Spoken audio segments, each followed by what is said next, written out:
Hi everybody, this is Key with Messy Desk Productions.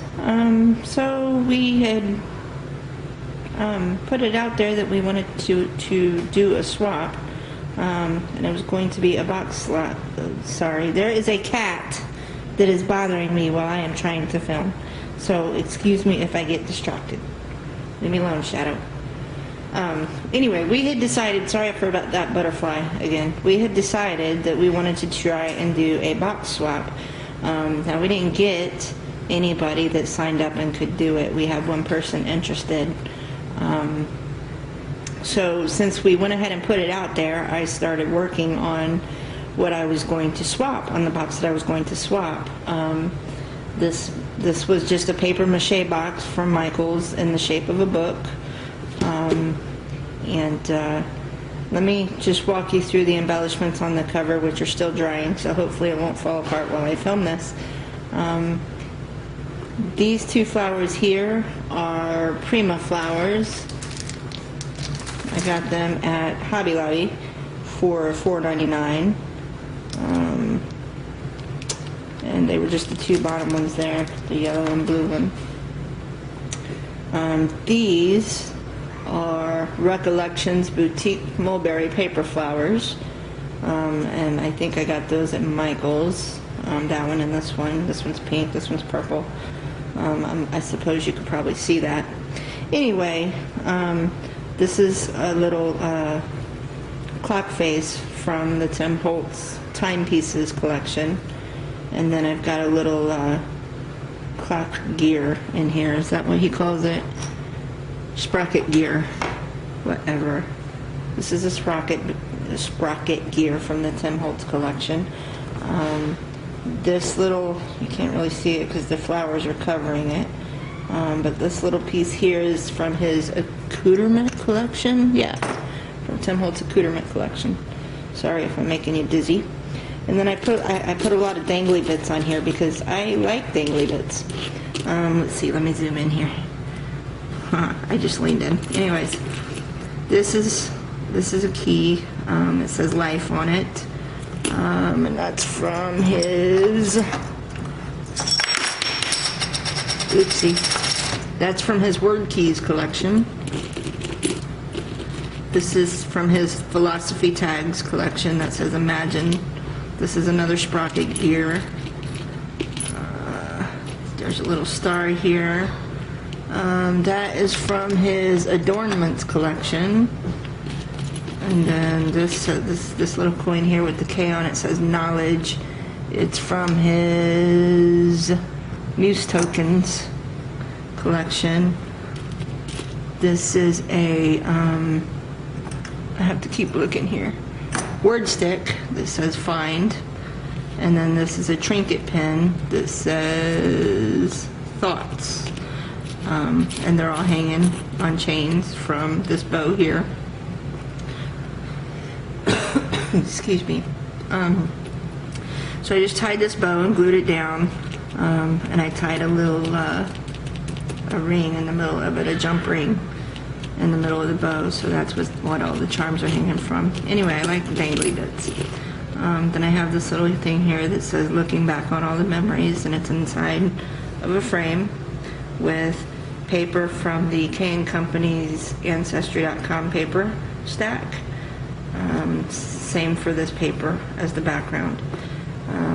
I put a different type of paper underneath this one, which is actually just the back side of this one.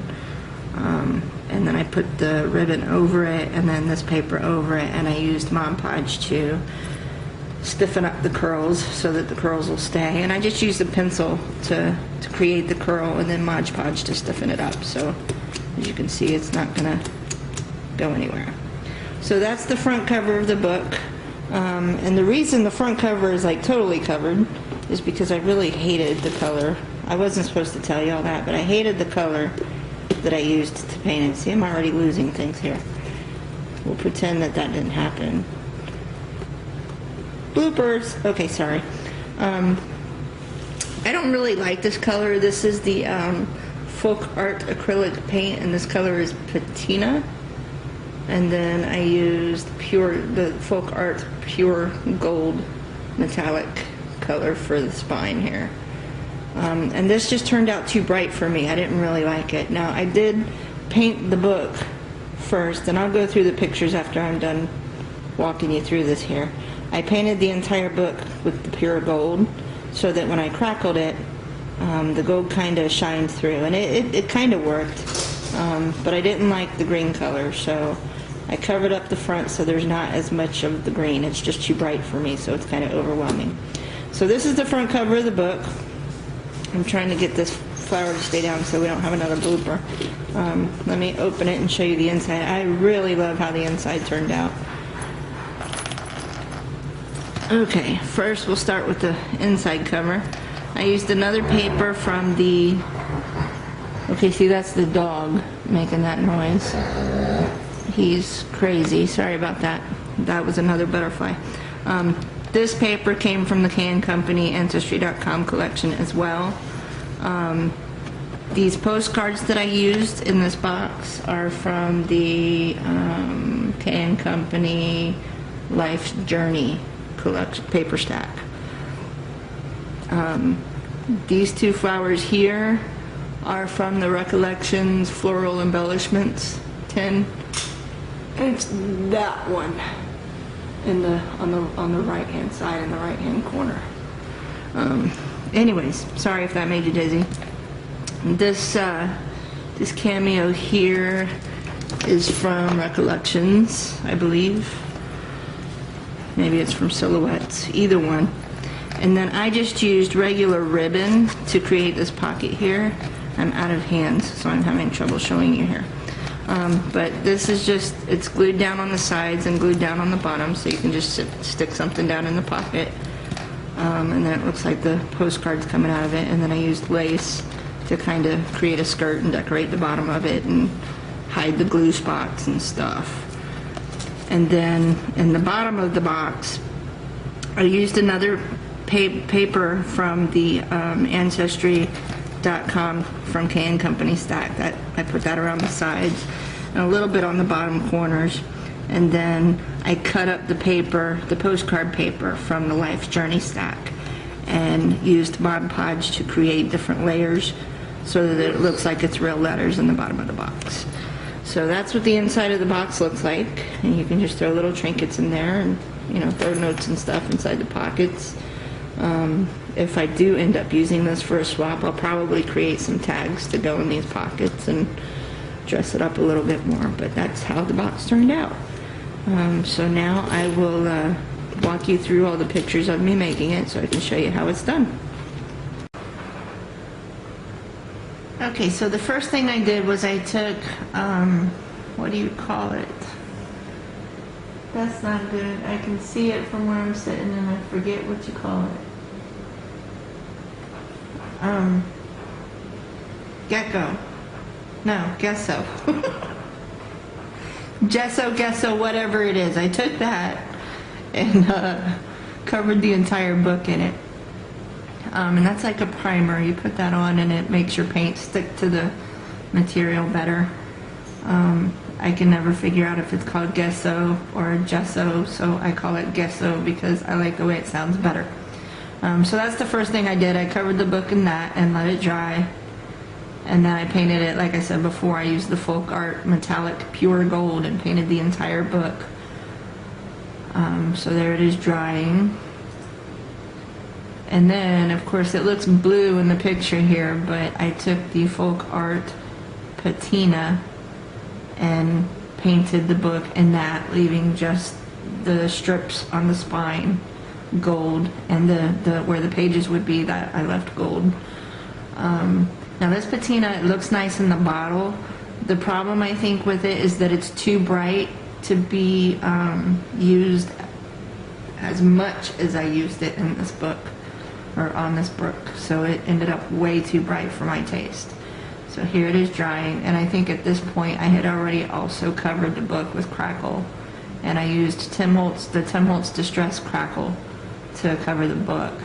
And you can't tell in the picture, after it dried, the gold kind of shines through the paint a little bit, so that kind of gives it a nice touch.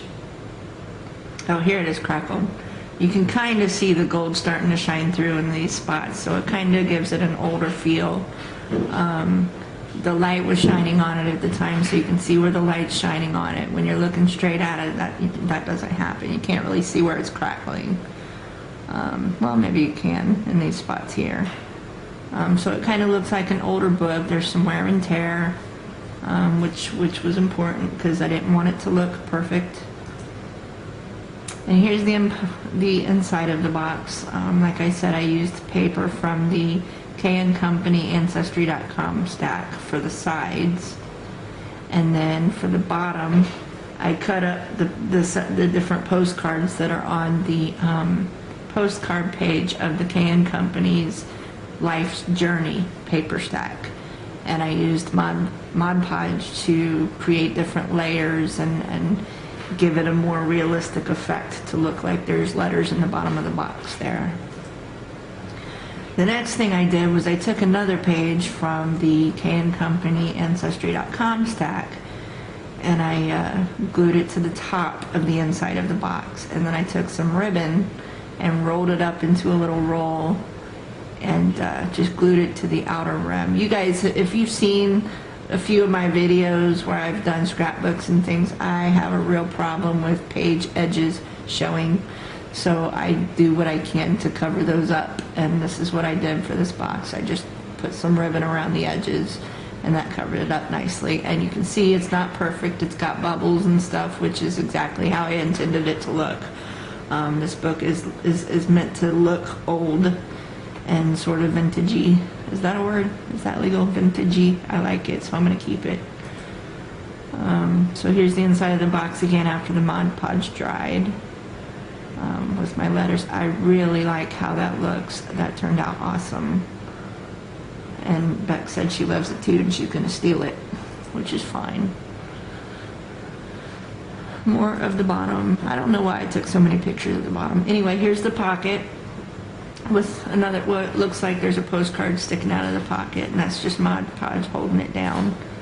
And then a flower, a pair of flowers from the Recollections collection, and then a cameo. And I just left it simple on this part. That way, you know, if you stick stuff in the pocket, you're not seeing, or you're not covering up a lot of the design. So I just left that like it is. And here's where I started the outside cover, the outside front cover. This is another page from the K & Company Ancestry.com collection. And you can see up here where I started to glue the ribbon down. And then this is after I've gotten the ribbon down around the entire border. And again, that was solely to cover up the page edges. I like how the ribbon turned out. It just happened to match the book perfectly. I think it really gives a nice accent to the pages that I used. So then I took another page from the K & Company Ancestry.com. Actually, that's the same page, but this is the back part of it, because those are double-sided pages in that collection. So I just took that and I used my I used my tacky glue to glue the page down. And then I took a pencil and curled the edge of these two corners around the pencil. And then I took Mod Podge and painted Mod Podge over the entire page. And then used my pencil to roll it over again to give it a more stiff curl. And like you saw in the video, once the Mod Podge dried, you know, the curl will just bounce back into place. So that worked nicely. I like that. I love the way the pages are curled in the different albums I've seen, so I wanted to try it. So here I took the same paper that I used for the sides on the inside of the box, and I just cut it out. It's gonna fit. It's supposed to be the backing for the frame that I used. So I just glued that down. And then I put the sticker on it and the frame around it. Sorry. And again, the sticker says looking back on all the memories.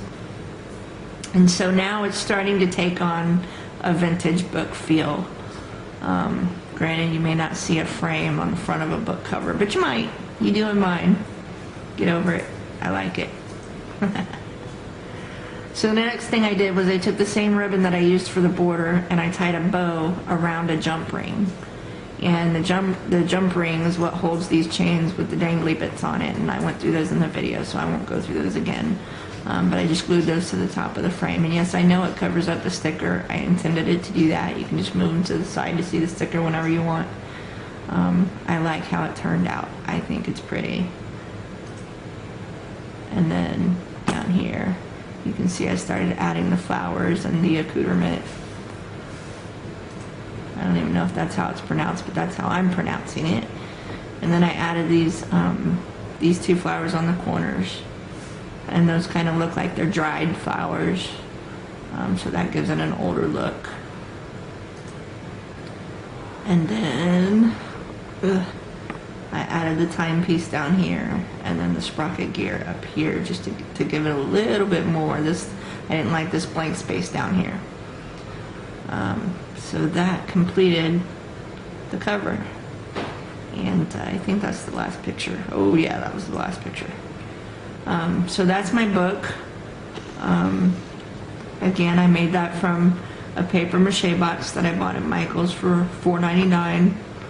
And I actually like how it turned out. I covered up enough of that green paint that it doesn't look too horrible. So, I don't know if I'm going to keep this box. It was originally intended to be a swap box. So, I don't know. We'll see. Maybe in a future swap I'll go ahead and fill it with goodies and swap it out for something. We'll see. I kind of like it myself, so maybe I'll keep it for me. So this is my book. Thanks for watching. Again, this is Key, and this is my messy desk.